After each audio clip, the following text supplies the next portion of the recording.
videnskaben kan jo sørge for, at vi bliver... Var der spørgsmål for salen?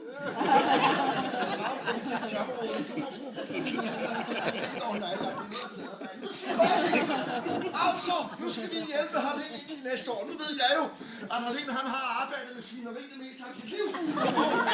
Han har stort set stået fader til Antoniusrisen. Altså på det videnskabelige plan. Det er jo i sig selv en bedrift.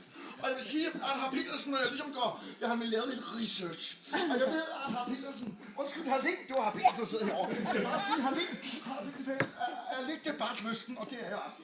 Så jeg tænker mig selv, det er aldrig for sent at lave nye tiltag. Og jeg ved jo, at Harlem har arbejdet som agronom i uforskammet lange fyringssæsoner.